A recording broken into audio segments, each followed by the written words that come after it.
এখানে আমাদের এক সহকর্মী অভিযোগই করেছেন আর কি, যে নেতারা কর্মীদের কথা বেশি শুনতে চান না।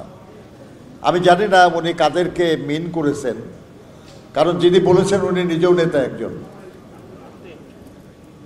নিজের বিরুদ্ধে অভিযোগ করছেন কিনা আমি জানি না, কিন্তু আমরা তো দেখি যে আমাদের কাছে যারা বিভিন্ন জেলা উপজেলার নেতারা আসে, আমরা তাদেরকে বলি যে ভাই, এলাকার রাজনৈতিক ব্যাপার, এলাকার উন্নয়নের ব্যাপার বা এলাকার সাংগঠনিক ব্যাপার, এগুলো নিয়ে আমার কাছে কেন আসছেন?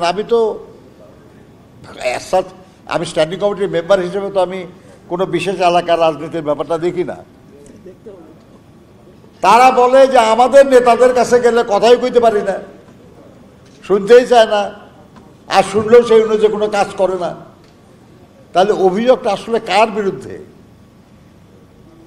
কেন্দ্রীয় নেতাদের বিরুদ্ধে, জেলা নেতাদের বিরুদ্ধে, উপজেলা নেতাদের বিরুদ্ধে, অঙ্গ দলের নেতাদের বিরুদ্ধে?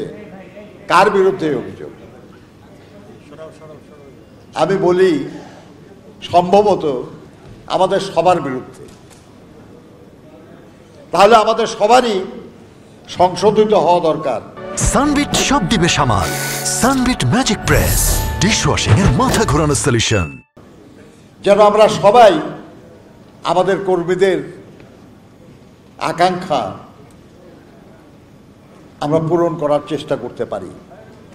যদিও কিছু কর্মী আছে তাদের আকাঙ্ক্ষা পূরণ করতে পারবেন না। আপনি এখানে দেখেন নাই, নিচে থেকে এসে আমাদের পাশে একটু দাঁড়ায় আর ওখানে লোক ঠিক করে আসে একটা ছবি তুলবি। এদেরকে খুশি করতে পারবেন কখনো? পারবেন না কখনো খুশি করতে। কাজেই জেনুইনলি যারা আমাদের কর্মী কাজ করে তাদের প্রতি দায়িত্ব পালন করতে হবে। এটা সালাম তালুকদার সাহেবের স্মৃতি সংসদে সাধারণভাবে বলার কথা না, কিন্তু বলার প্রাসঙ্গিক এই কারণে যে ব্যারিস্টার আব্দুল সালাম তালুকদার সাহেব এই শিক্ষাটা আমাদের দিয়ে গেছেন।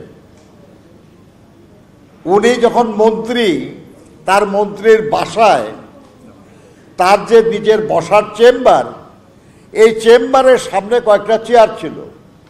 বেশিরভাগ সময় দেখছি আমরা যে চেয়ারগুলি দুই পাশে সরায় সামনের ফ্লোরের লোক বসে আছে।